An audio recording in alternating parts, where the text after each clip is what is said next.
In today's video, I'm going to be showing you a super simple and cheap way to attach a fish finder transducer to a kayak.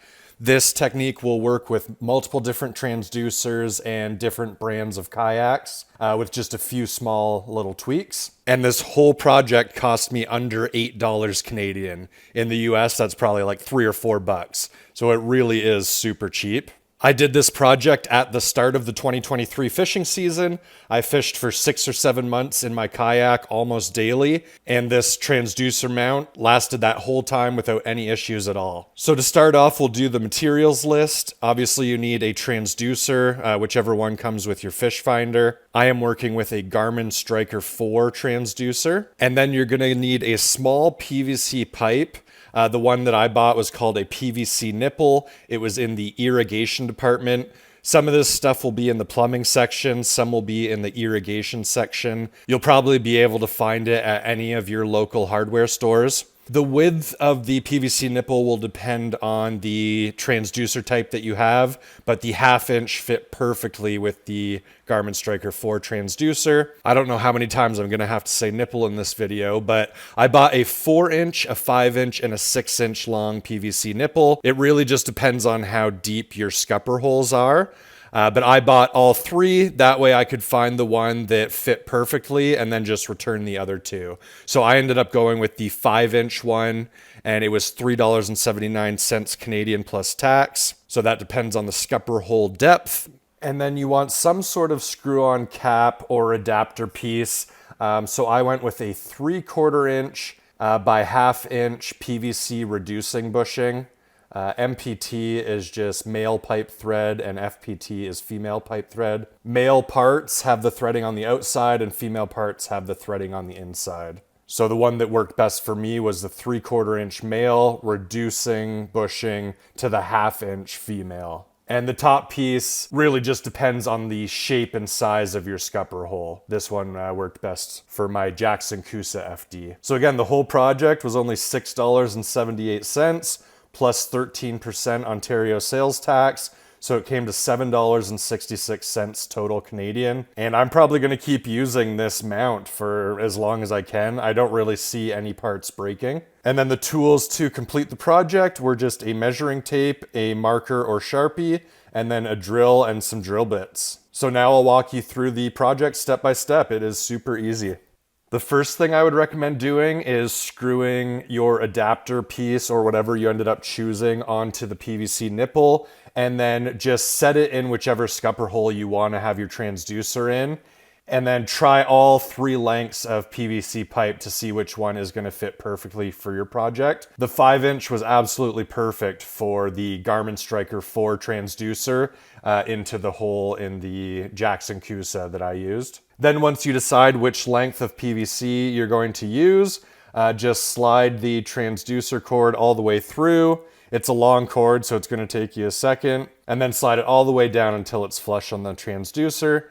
And try to get it as straight as possible. This video has been a little hard to edit because I just realized after I made the video, I did end up making some small changes to the project. Basically, once you get your piece of PVC on, you'll notice that it sits nice and straight. But then once you want to line up the middle of the PVC pipe with the holes, then that puts it at a bit of an angle. So the first technique I'm going to show you where you drill through, maybe that'll work with some transducers, but the adjustment I ended up making to mine was leaving the PVC pipe straight and then just drilling through the side of the PVC pipe. So I just used my drill bit and drilled through the side. Since I wasn't drilling through the PVC pipe anymore, I knew that I wouldn't hurt the cord. So I actually just held it like this while I drilled through there. And I had to drill a few times to get it nice and smooth so that the hardware could fit through.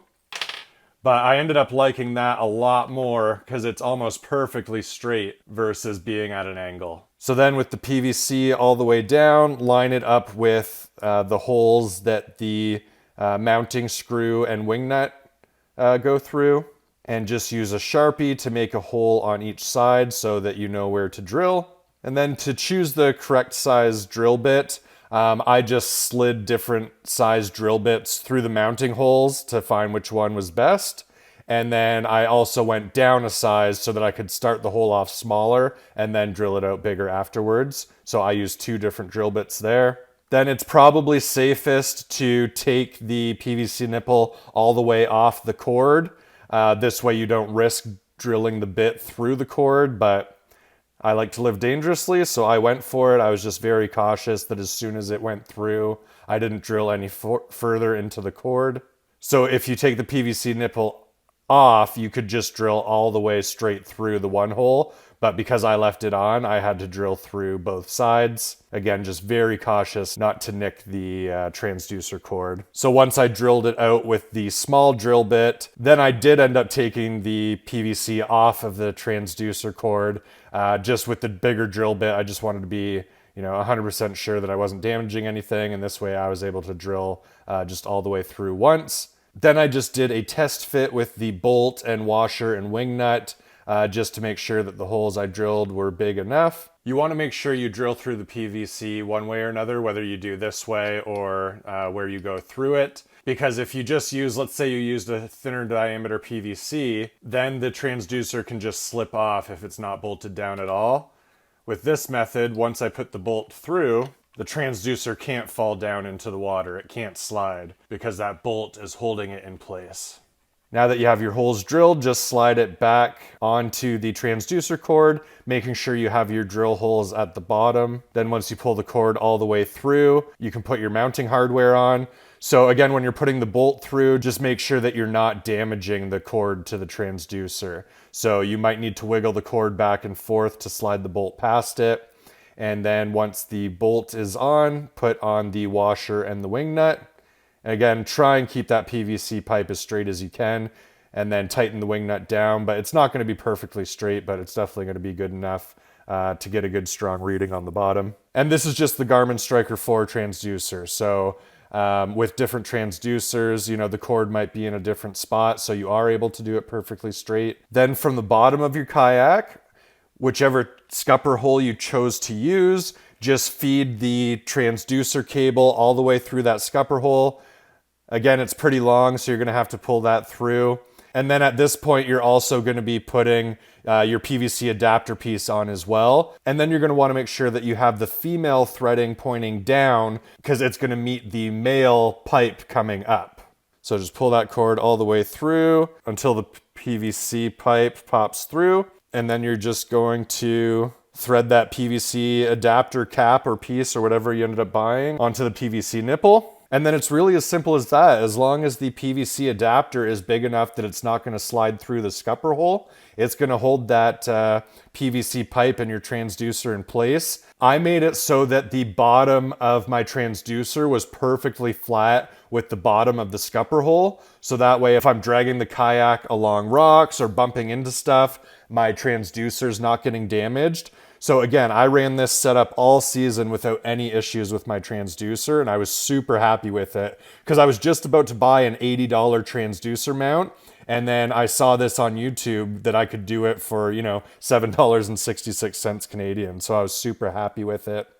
One thing that you might need to do is if your scupper hole is not wide enough, you might need to buy a smaller mounting bolt for the transducer, or what I did is I just cut off the end of this bolt because I was in a rush, but otherwise I would have went to the hardware store and just bought a shorter bolt that was the same width. So I just used this little saw tool. I marked with a Sharpie where the bolt was sticking out to, and then I just cut that off. But then I had to sand the bolt so that the wing nut would thread back on because there was I think they're called burrings when there's just a little bit of metal at the end of the bolt. So I would recommend if you do need a shorter bolt, just go buy one rather than trying to cut it and then make it work again. Hopefully you guys enjoyed this cheap and easy DIY project of how to mount a transducer to your kayak. If you have any questions, feel free to comment down below. Make sure you subscribe to my channel as I have a ton of great fishing content coming up, as well as a few other small DIY